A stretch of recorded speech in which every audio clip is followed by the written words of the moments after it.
I just saw this on Facebook that people wanted to run as a presidential candidate independent. Guys, this lady is best where she is. That's where she's most effective. I've never seen so many posts from Home Affairs, from immigration. Hey, blah, blah, blah. They did this and they did this. Like, this lady is actually pushing our government to do their job. Much and much has been effective. Don't let people tell you otherwise. That being said, I don't think politics is where she belongs. She's right in the movement. She's called into the movement. You see, once you get into politics, that means someone must own you, because politics needs money and someone will want to pay, and if that person pays, they own you. It's like how Elon funded America's President Trump, and you could see him all over just after he won. He was in a White House. He was addressing people, asking yourself, but this guy is not an elected official. Why is he even there? You get me? We have Cyril Ramaphosa, who went to court so that he can what was that? So that we are not allowed to. I'm tired. We are not allowed to see his funders. The statements were going to tell a story, and other political parties fought this, but the court still said, we are going to keep these sealed. We had that lady, I forgot what's her name, and there's Naledi Chirwa and another guy who were highly active during the Fees Must Fall, if you can remember.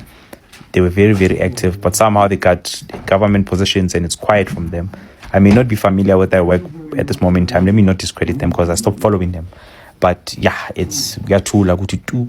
Same as politics. Whoever's going to give you money, they're going to have their own conditions. You have to understand. Though we may like to believe that presidents are elected, no, they're selected. But I kid you, and money speaks. I don't remember if it was Ntate Motsepe or was it ex-President Zuma, Ntate President Zuma, who said, you know what, you can have the country, but if you don't have the funding, umnoto can keep business people. For there to be a corrupt politician, there'll always be business people. They're going to flash that money in your face. That's a position where we don't want her. Let's say she wants to run as an independent candidate. It will be us who might say, okay, let's back a party and fund her political movement, right? But that on its own, we all have different ideas. All on its own, we have different wants and needs. Because I funded you, this is what I expect from you. It may be 10 rand or 20 rand, but I must have a say because I contributed, right?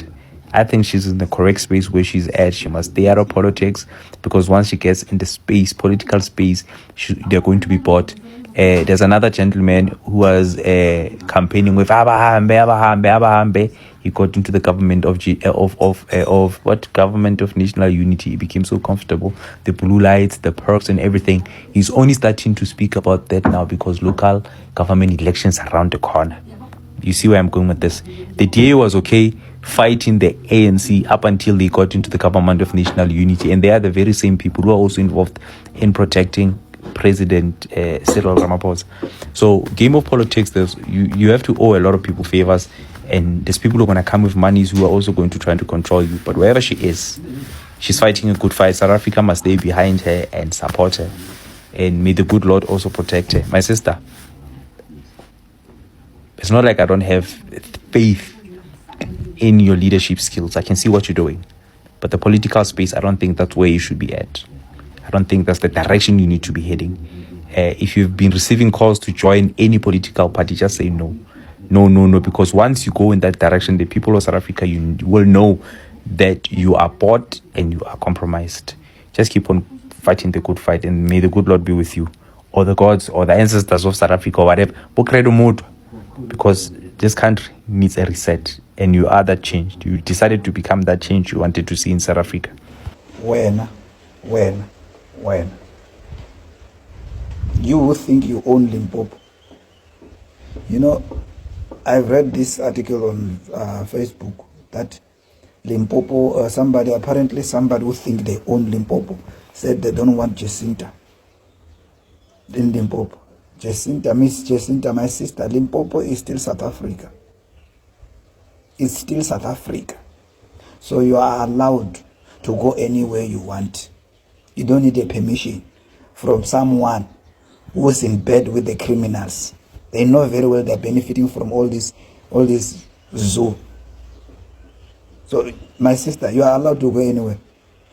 Anywhere. Nobody can stop you. You don't need a passport to come here. You don't even need nobody's permission to come here. Certainly not a letter. Somebody say, no, in Limpopo, we want you in Limpopo. You must come. You have to. Not everybody is an idiot in this side. You can come, my sister. You don't need permission from these hooligans. First of all, they shouldn't tell you what to do. You're doing what is right. Have you ever seen someone when someone is offering to help you to save your life, you say, no, don't save me. I don't want to live my life. Foolish mentality. Ignore the letter, my sister. Ignore the letter. Because the country is in a mess because of the very same people who wrote a letter. Idiot. You know, some men, most men need to wear skirts. And if it's a woman, she's got something in her brain that is not functioning very well. Or she must be in bed with them who are looting money in boxes and bags and all these things. My sister Jacinta, you can come to Limpopo. You can go as far as Beit Bridge. Nobody is going to say anything. No one. This is South Africa. It's not somebody's mother's house or somebody's father's yard. No, it's not like that. So whoever wrote the letter, shame on you. You are in embarrassment. It shows that you don't see what is around, what is happening around the country. It shows that you are selfish. You only think for yourself. You don't see that what is happening here. It's terrible. Our country is in a mess as it is. Already you are writing a letter. You're making yourself a secretary of Limpopo. Who put you there? Who put you there? Just let these people do their own thing. If you don't want to join them, just shush, shut up. Allow us to enjoy the moment. She comes here, we see her, we join her, we support her. So we're not Limpopo president, Limpopo king, we're not Limpopo owner, we're not who are in charge, self-proclaimed the messiah of the president of Limpopo, we're not the president, secretary of Limpopo. Find something better to do. This is certainly not a time to try and pretend as if you are the white knight. Whereas you know very well the country is in this mess because of people like you, people who've got mentalities like you.